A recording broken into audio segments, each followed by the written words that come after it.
Ladies and gentlemen, of course, I am Kyle Nash, the student of the game of Fans for Sports Network. An honor, joy, and privilege to have you aboard this week's episode of the Duval Dive. Looking to have some fun. Hey, by the way, I hope you had a happy Victory Monday. I hope the coffee tasted just a little bit better in the morning. If you're not a coffee drinker, drinking tea would have made sense since they concluded the London campaign.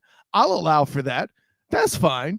But this is the part where Travis and I start bringing you a little bit of reality after extending the longest losing streak of the New England Patriots in the Bob Kraft area. Did I mention Travis? Well, I suppose it is time to bring in my personal champion, Travis D. Holmes, a Big Cat Country. What's going on with you, fam? Doing well, brother. How you doing, man? Man, listen, I am here to bring a little bit of wisdom and maybe a glimmer of hope for this upcoming Packers game. I don't know about listen, we'll get into that part of it in a minute, but I know that you're happy for two things. Well, three things, actually. All three phases of the game had something that was special for Travis D. Holmes. I'm sure you wrote about it at some point on BigCatCountry.com. I know I did as part of the good and bad and spotty of Fans for Sports Network. So with all that being said, Tank Bigsby made Travis smile.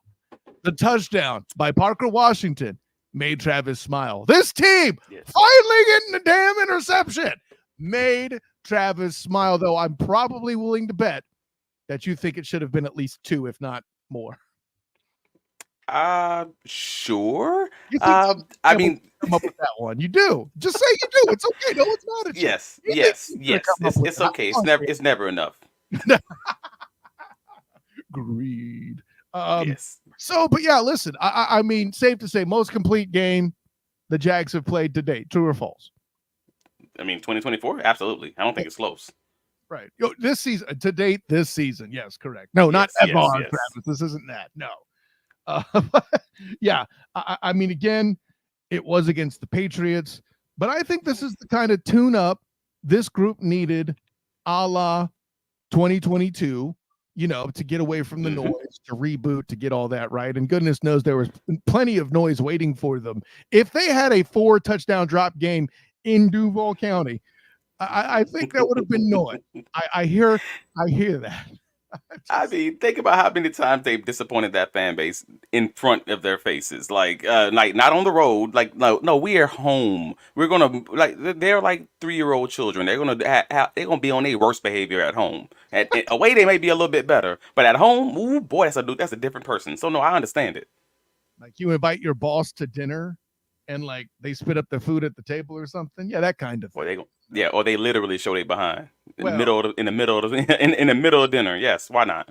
Yeah, listen, I don't know how I'm going to improve on that, but I'll tell you, it's hard to improve on other things because the conversation. Well, it's the running back core we're talking. It's hard to improve when you have the running back room that you do there in Jacksonville. Okay, listen, and the debate has already happened as Tank Bigsby unequivocally. I don't think there's a world where you could reject that it's the biggest turnaround on the Jacksonville Jaguar roster of a dude that was literally in the minds, or at least my mind, an automatic turnover. Now is taking himself to a place where he is taking the load while Travis Etienne's hurt in lieu of a veteran, Dearness Johnson, and he might even be getting let's just say, the running game provides balance to a passing game, but now you have to provide balance to that balance and who you're going to run where and how all that's going to look. It's a very compelling thing to have when you start talking about Travis Etienne and Tank Bigsby. And I think somebody on the Duval Dive live on Sunday basically asked who you got. And so we went over that. There was definitely the short we put out on the Duval Dive YouTube channel. Like and subscribe, please. We're growing steadily every day, so please make sure you do your part if you haven't yet. Do what you can to keep this thing around because I got to start the show ROI to the wife. I want to keep doing this for you guys, so help me with that, okay? But we wanted to dive into that a little bit deeper because I know we talked about Travis Etienne at times being a trade target. Potentially an opportunity where, presuming Trent Baalke retains his job as Travis is so how you say, not pessimistically, but No, I'm skeptically. I don't care. I could be skeptic. Call me a hater. Call me whatever you want to call. I don't care. We all here. You may not care, but I still want to be accurate. Damn it, give me my listen. I don't want to be too mean about it. Like, listen, okay, but I got you. I have my own integrity, contrary to popular belief. But no, listen, the piece where Travis Etienne might be on the trading block because of business reasons or whatever it is a thing, but that has urged the conversation not only amongst the Duval devout out there, but people here who listen to this show and who are grateful for doing so, by the way, in regards to what that might look like, who you got, who do you think is the air quotes better running back? And I let you get away with giving a bit, I don't want to say a lukewarm answer, but the correct answer actually is situational, right? But I mean, the accurate answer absolutely is situational. It's situation based. Right. But I could probably I could just show you better than I can tell you. Let's show don't tell, Travis. I like how you segue that. Have at it, brother, man. So I mean, obviously you have Tank Bixby, who is, I don't think, objectively speaking, the most talented runner on the ground. The most talented when you get the ball in his hands and just let that man find a hole and just be a tank. And like we've seen that all season. It's been a brand new guy. But on the flip side, the negative is in his game. Or he's not very, he can't consistently catch the ball. Like, so his hands are a question mark. Meanwhile, you have Travis Etienne, who's he's absolutely your best catcher of the ball out of the backfield. He's great at breaking tackles. Like what last year he had over 32 missed tackles. But on the flip side, pass protection, that's a problem because he's just a little bit lighter than the rest of the guys. And then you have someone like Dearness Johnson, who's may not be the runner on the ground that Tank is, but he's absolutely a quality running back. And he may not be the pass catcher out of the backfield that ETN is, but he's solid and he's a great pass blocker. So who do you got in all of those situations? Like who do you go with basically? That makes it a very difficult conversation right now for Press Taylor. As you see, he's over there just scratching his head trying to figure this out because you don't want to give tells to the defense when you have one guy on the field versus the other one, man. It's a difficult conversation. It's a difficult process to try to kind of work through. But yeah, that's kind of where we are. Yeah, no, I'm with you entirely on that. And I'll add this element too. Like, I think upside, it needs to be entered into the conversation as well. And you mentioned struggles with his hands.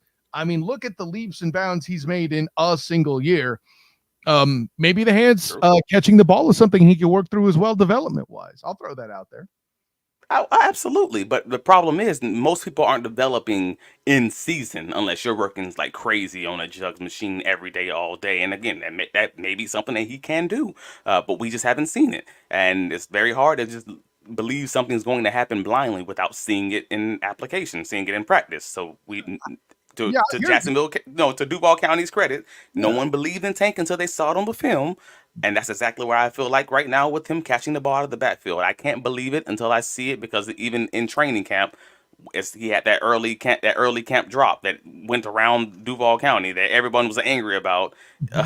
And now we've seen a drop in the game, and I was like, all right, cool. So that's why there's going to be issues there. And until he puts it on film in a game, catches a screen, catches a few balls, catches more balls, than he drops, is just going to be a conversation piece. It's going to be a problem. Yeah, no, I hear that. I'll add this too. You make the point about development specifically in the case of like hitting a machine or actual training, and it's a fair take. What about just good old fashioned experience? What about just good old fashioned time in the barrel, which he does not have a lot of, by the way. I know he's not a rookie, but it's not like he got a butt ton of playing time last year. Let's be clear. He ended up in the dog. That's fair. Yeah, that's fair. He doesn't have a lot of playing time, a lot of experience, especially last year, but that was also because he had two interceptions, and one fumble recovery that off of his face mask or just standing still. So if your coach is on a hot seat, they're not going to give you too much a rope because they're already right here from losing this thing. So you got to go with the guys who aren't going to make the mistakes. And that goes back to that whole Dearness Johnson versus Tank versus ETN conversation. Mm-hmm. One of those guys is probably not going to make the mistakes, but he's also going to have way less of a ceiling or way less explosiveness than the other two. And that's that weird juggling factor that you kind of got to figure out, man. Maybe we got to start looking for dudes to get drops that tick off the Duval Devout in training camp. Because another dude that had drops that ticked off the Duval Devout. And then I said on this show, the moment they expand the field away from the inside 20, people will get impressed. Maybe you guys remember BTJ being a pariah at day 2 of camp. Whoa, what a silly take that looks like now. I'm so glad I got naughty and talk trash on that short now. I don't want to get too cocky. I said it at the time, but now BTJ, and that's the reason why we're talking run game here to lead off the show, folks, is we need that balance, if you're a member of the Duval Devout, to set up a scenario where Travis Etienne or Tank Bigsby sets up the long pass for Trevor Lawrence and BTJ to deliver the bomb. Now, I mean, that balance is obviously a big deal. So, correct. And the Jaguars this season have wanted to be, they've been heavily into the play action game. I believe at one point they were 4th in the league in play action rate. Like they're trying their best to lean into being a running team who can play action off of it. But that works primarily when you can run the ball. So you got to run the ball. You got to run the damn ball just so you can pass the damn ball. I mean, that's fine analysis. And especially when you're going to be competing with Jordan Love. Right. Correct. I think who would you say, other than the Bills, that's the obvious answer, is the most balanced offense that the Jags have faced this year? Could it be the Packers when things are said and done? I mean, the most balanced offense overall, I would say, would probably have been Buffalo, but then they weren't balanced that game. You know what I mean? Like, they've been balanced in most other games other than the time that they played the Jaguars. They just destroyed them in the passing game because Jacksonville couldn't stop them. But yeah, I would probably have to, go with that. Like, maybe Houston, because again, no one's really destroyed Jacksonville running the ball. And if they haven't had much of a passing game. So I'm kind of stuck there on that one. So I'm probably I got to say Buffalo in every game but the game they played against Jacksonville. No, that's fair. Well, and see, here's the piece for me, and I touch on this on my keys to the game that'll drop here soon on the Fans First Sports Network. We could talk about the edge rush being a big deal. Yep. But I think Roy Robertson Harris's trade, and we'll talk about more of the defense and reinforcements in a minute. I know you even tweeted about that in one of my favorite tweets for you this week. But Roy Robertson Harris getting shipped, I think you know where I'm going with this, to Seattle might have been a blessing in disguise because it compelled rotation-happy Ryan Nielsen to put Eric Armstead in the damn middle. And lo and behold, in a tweet you put out, sir, you cite how much bigger a percentage he spent at D-tackle and how much more effective he was in that role. I think that's a huge deal for this game too, don't you, Travis? I mean, I would hope so. Like that's the prayer. And I'm not gonna lie to you guys. Like, I have questions on whether or not. Well, that's not questions. I have a lot of questions. A lot of trepidation of whether or not the Jaguars can win this game, and rightfully so. They have not given much evidence that says the contrary. That they can beat a quality football team who is coached well and actually talented. So I'm not crazy to have that thought. No. Excitement. Holy snap, Travis. I'm sorry, but we've already established how I feel about Matt LaFleur. You see that jersey right here? That's when I played for Matt LaFleur. That is when I played for Matt LaFleur back in 2008. So I have major respect for this man and his coaching ability, and that's before my bias even kicks in. Like, the fact that they are an actual talented football team, I think they are a well-coached football team. I think he actually does coach and scheme his way around his individual players. And then we have Jacksonville, who has seemed better. Like, we've actually seemed like we've been doing a much better job coaching over these past 3 weeks. I would actually say that gives me question marks. So I don't think I'm going crazy just to say, hey man, I think the Jaguars are going to have to play a very close to the vest, a very clean game to get this done, and it's going to start on the ground, as we spoke about a second ago. It's going to start with that play action, and to your point earlier, it's going to start and probably even end with Jordan Love, because if they turn the ball over, I think the Jaguars have a chance, and I have some stats for that later. Well, yeah, and I think that's a big part of it too. By the way, if you want somebody who's not biased, Matt LaFleur, I'll say this. you went from having a 2-time MVP to not, Hmm. and then your offense looked more functional. Just throwing it out there. Also lost his quarterback, had another quarterback that just joined the roster a week beforehand, and he was schemed another. Right, I Yeah, forgot yeah, about that. schemed the whole offense around that backup quarterback, and won multiple games at that time. Like that is why. Like no. That's not just me being biased. That is a great coach who is showing his behind being a great coach, man. I mean, it's rarely that you use showing his behind as a compliment, but I think that applies here. I think that makes a lot of sense. We talked about defensive front. We talked about the offense being balanced. Surely, I feel like the defensive front doing its part also helps those behind them, and I think it all starts there. I'm not saying anything that's different. Yes. Right? No, absolutely, man. But this is needed Sam Adams and Haloti Nada. With I don't know if Foye is Foye supposed to be back this week. I think he is. Is it? I mean, it's sounding like it's possible. I can't say likely because I don't think that's necessarily accurate, but it's absolutely a possibility because his 21-day window is open. That's just going to be a conversation of whether or not they actually activate him before end of Saturday. By the way, I would listening to the podcast. This is Wednesday. We're recording this, so maybe we'll get another detail later on injury reports as we move on. Surely check yourself, bigcatcountry.com. Travis will keep you updated. So there you go.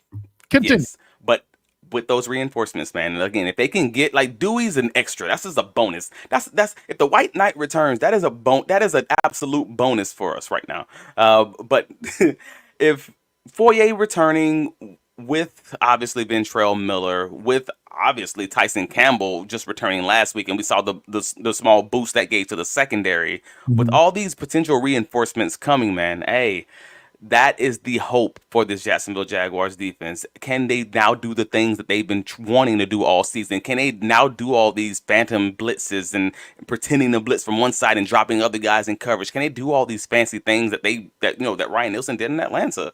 Are we now able to do it because we have these guys who we trust in coverage one-on-one, and now that we actually have pressure coming from the interior D line because Eric Armstead is now over 50% of snaps all of a sudden. Like that's the first time we've hit that this year was last week. So maybe he's feeling himself after his offseason surgery and everything else. So is it all coming together at the right time, or was it all just a mirage for last week? And we will all get that answer on Sunday. I call me skeptical on this, but I've always found, at least in the Favre/Rodgers eras, among the more overrated offensive lines in the league, to be the Green Bay Packers, right? I said what I said, Travis Holmes, but hear me out. For one, Aaron Rodgers played kind of, they say conservative. I'm just going to call it, not scared is too strong, cautious, right? He would throw balls away at the drop of a hat if something looked wrong. He would never try to force a play. And then earlier in his career, he would run for his godforsaken life and lead the team in rushing oftentimes, right? So, I mean, everybody dropped David Bakhtiari's name, and he was clearly the best on the O-line. But, yeah, when they won the Super Bowl with Rodgers, that group was not a stout group. It's one of the – if you were to line up all the offensive lines of the Super Bowl winning teams going back to – goodness, I don't know, the Cowboys, when it was, when you actually heard about guys 300 pounds or heavier being the average, I would not be shocked if the Packers of that year were among the weakest, right? Now, are they a bit better than that? It's hard to gauge because Matt LaFleur is such a good coach, and if he needs to rely on quick release, he will, which I think a lot of that gets hidden in it, Well, that's my problem with that. He's such a good coach, and his game plans are always a little bit different, and that's where it's a lot like I don't know, Bill Belichick on defense. Like every week by week, his game plan will be so significantly different than the previous week that it's just like, man, I don't know what they're doing. Good luck trying to figure out what that's going to be this week for your team specifically. Like they are absolutely scheming in that way. So for the Jacksonville Jaguars, well, we know that what are the issues that the Jaguars have had in previous weeks? We have to assume that that's what Green Bay is going to lean into. So Green Bay's a good running team. They're top 5 in the league in rushing the ball. The Jaguars defense actually has been reasonably solid at stopping the run. However, they have given up. They have given up a good amount of explosive plays in the run game. So it's like it's either going to be nothing or it's going to be a long run, and there's like no in between as far as the Jacksonville Jaguars defense is concerned. But so this is where this game kind of comes in. When I was kind of getting a few of those like stats on it. The Jaguars have the worst defense in the NFL in terms of explosive plays. The explosive plays surrendered over the past 4 games. But they're 27th in the run game, 30th in the pass defense. But Green Bay's offense is second most explosive in the NFL. So that's a bad combination.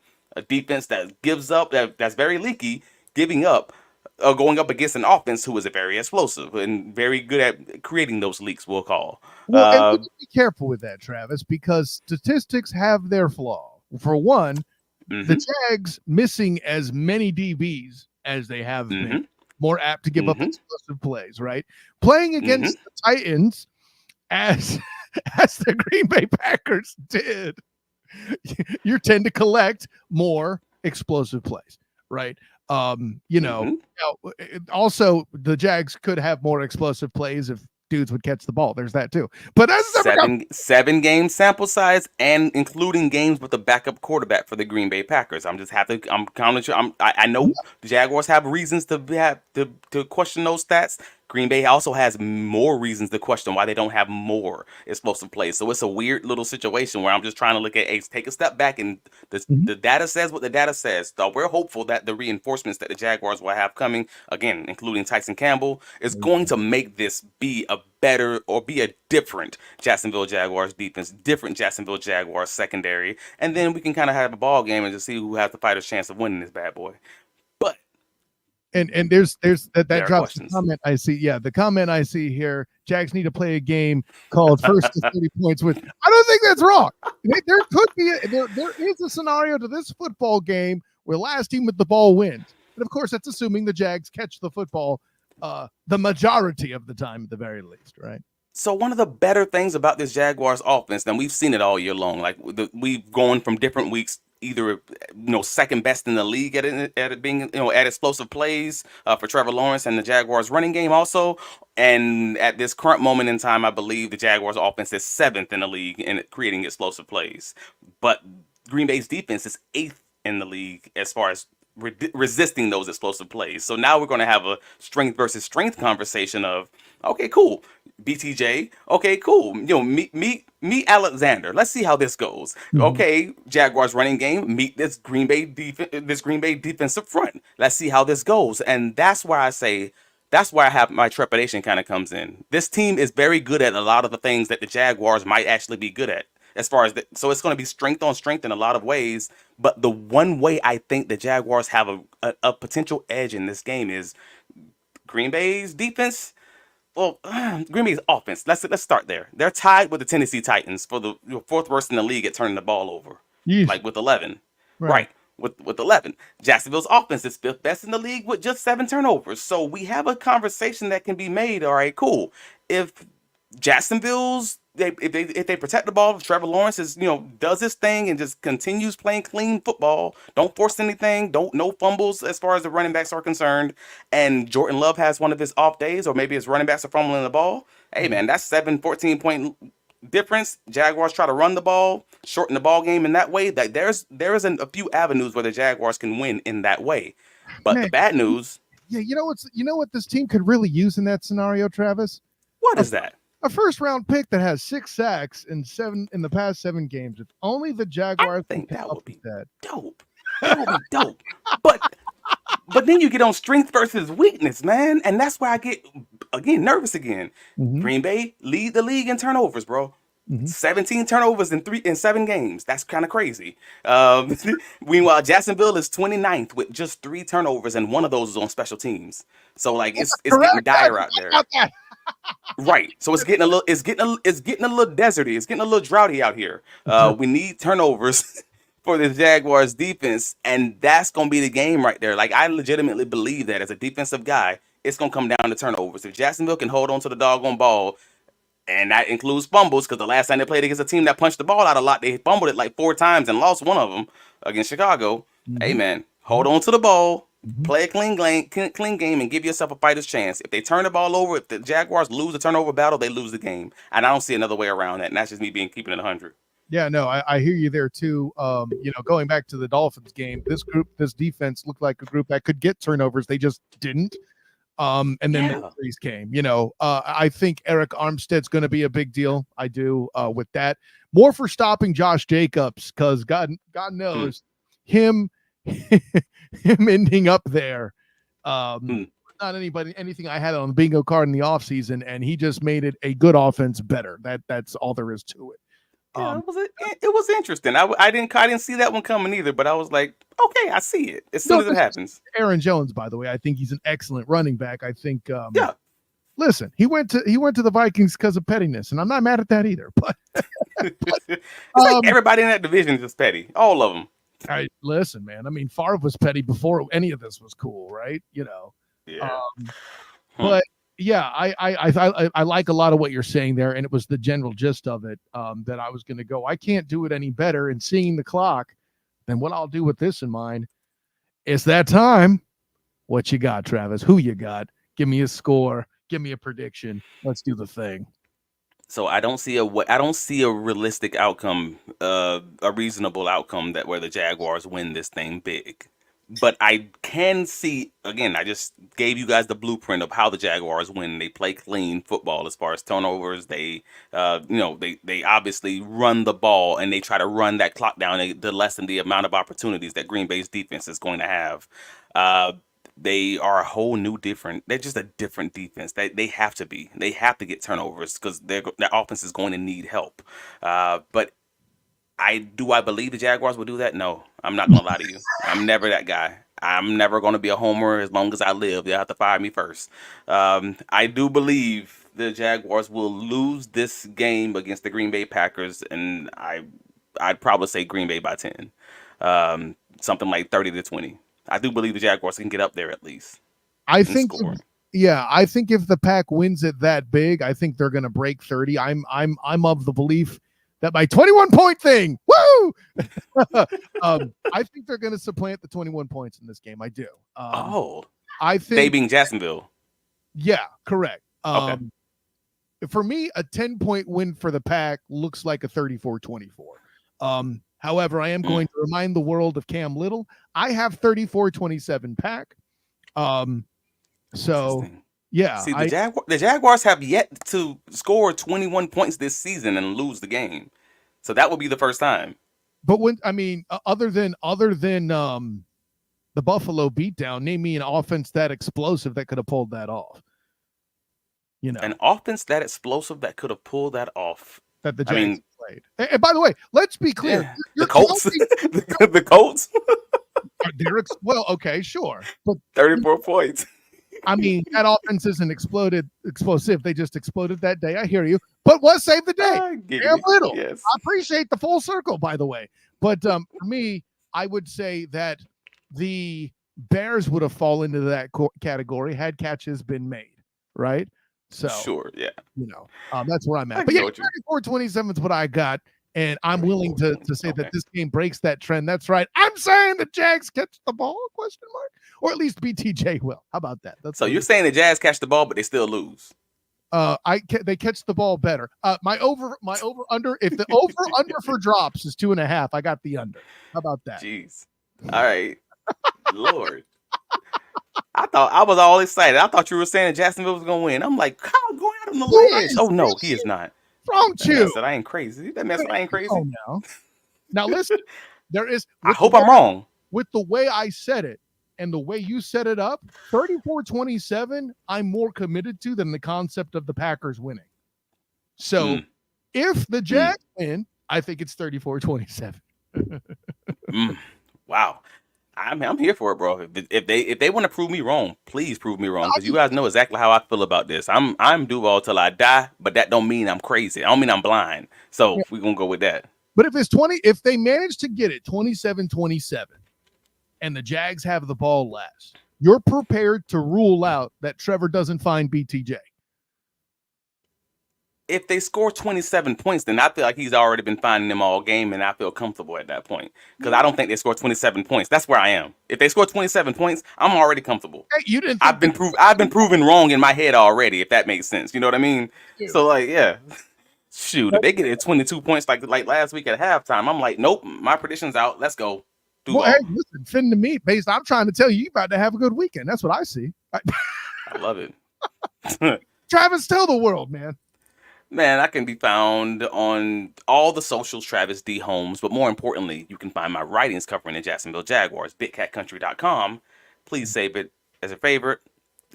Take a look at all the articles that we're putting out. You know, whether it's, if you're on the Duval Dive YouTube obviously, channel, by the way, just throwing that. Yeah, and if you're listening to us from anywhere else, again, as we always tell you, stop the car.